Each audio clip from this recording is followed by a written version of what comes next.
بیانیہ ہے اور اپنا جو مطالبہ ہے اس سے پیچھے ہٹتا ہوا دکھائی نہیں دے رہا، جس کی وجہ سے بھارت کو اب تکلیف ہونا شروع ہو چکی ہے، اور پہلے ان کے آرمی چیف اور اس کے بعد ان کے پرائم منسٹر کی جانب سے یہ باتیں جو ہیں وہ سامنے آنا سٹارٹ ہو گئی ہیں کہ سر کریک کے اوپر اگر کسی بھی قسم کا کوئی ایڈونچر ہوا تو ہم اس کو قبول نہیں کریں گے، جبکہ ایڈونچر تو دور کی بات ہے، ہم اس کو ہلائیں گے بھی نہیں، کیونکہ یہ ہمارا اپنا علاقہ ہے اور اگر کوئی اس کی طرف میلی آنکھ سے دیکھے گا تو ہم اس کی آنکھیں پھوڑ دیں گے۔ اگر ہم بات کرتے ہیں خدا نخواستہ ہم اپنا یہ جو کیس ہے یہ ہار جاتے ہیں اور سر کریک کی جو آدھی پٹی ہے یہ بھارت کے پاس چلی جاتی ہے، تو پاکستان کو تقریباً 750 سے 800 مربع سمندری میل کے ایریا کا نقصان ہو سکتا ہے۔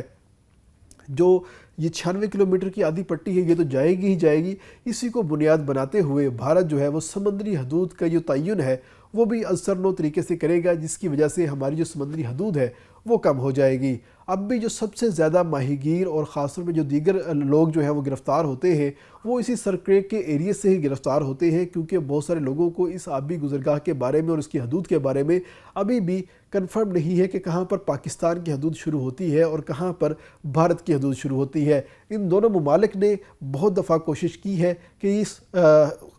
خاص طور پہ مسئلے کو فوری طور پر حل کر لیا جائے۔ تو اس میں اگر ہم سب سے پہلی کوشش کی بات کرتے ہیں تو سب سے پہلی جو سنجیدہ کوشش ہوئی تھی وہ 1969 میں ہوئی تھی، اس کے بعد 1990 میں، اور اس کے بعد 2007 میں ایک دفعہ پھر اس کے حوالے سے گفتگو کی گئی، اور بات تو جو گفت و شنید ہے وہ خاص طور پہ کافی حد تک میچور ہو چکی تھی، مگر وہ کسی انجام کو پہنچی اس سے پہلے مسئلہ کشمیر اور انٹرنیشنل جو پولیٹکس ہے وہ بیچ میں آ گئی، جس کی وجہ سے بھارت اور پاکستان کسی ایک نقطے پر اکٹھے نہیں ہو سکے۔ لیکن اس کے برعکس اگر ہم بات کرتے ہیں تو پاکستان کی بحریہ نے اپنا کیس جو ہے اس بہتر انداز سے لڑا، جس سے پاکستان کی سمندری حدود جو ہے اس کے اندر اضافہ ہو گیا اور انٹرنیشنل واٹرز سے ہمیں بہت سارا پانی مزید ملا۔ لیکن سر کریک کا جو تنازع ہے وہ حل نہیں ہو سکا، مگر جو ہمیں مزید پانی ملا تھا اس کا ایفیکٹ یہی آئے گا کہ سر کریک کے اوپر ہمارا جو قبضہ ہے اور ہمارا جو کیس ہے وہ پہلے سے زیادہ مضبوط ہو چکا ہے۔ اگر ہم ایسی قبضے کو اپنے پاس رکھتے ہیں اور یہاں پر اپنی مائننگ سٹارٹ کرتے ہیں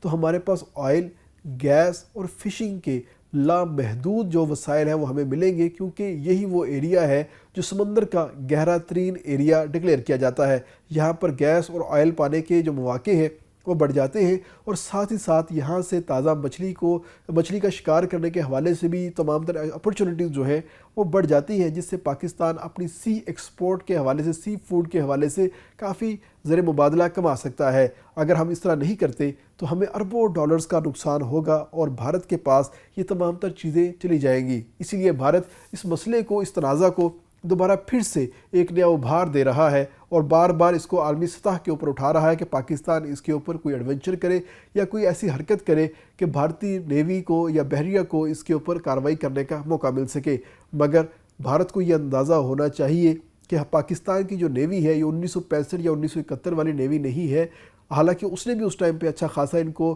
جو ایک رزلٹ ہے وہ دکھا دیا تھا کہ آپ نے پاکستان کی نیوی کو کسی صورت بھی ایزی نہیں لینا۔ These are the silent guys, but silent guys never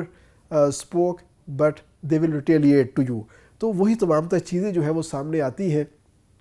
تو اس وقت ہماری بحریہ جو ہے وہ تیار ہو چکی ہے، کیونکہ ان کو پتہ ہے کہ بھارت ہر طرف سے مار کھا چکا ہے اور اب اس نے جو بھی ایڈونچر کرنا ہے وہ سمندر کے اندر سے کرے گا، اور نیوی اس کے لیے تیار ہے۔ اور خاص طور پر اگر کسی اور طریقے سے پاکستان کی طرف ایئر سٹرائک کرتے ہیں تو J-17 تھنڈر، J-10C، اب J-35 بھی ہمارے پاس آنے والے ہیں، تو ان کے ساتھ ہم ایسا جوابی وار کریں گے کہ آپ رافیل تو بھول ہی چکے ہیں، اب مزید آپ کی جو ایئر فورس ہے وہ اڑ جائے گی۔ اگر آپ اپنی آرمی کے ساتھ کسی قسم کی سرجیکل سٹرائک کے لیے پاکستان کے اندر دراندازی کرو گے تو آپ کو اس کا ایسا جواب ملے گا کہ آپ دوبارہ پاکستان کی طرف ایسی آنکھ سے دیکھو گے نہیں۔ سر کریک لینا تو دور کی بات ہے، ہم آپ سے کشمیر بھی چھین لیں گے۔ اس کے ساتھ ہی اجازت دیجیے گا، اللہ حافظ۔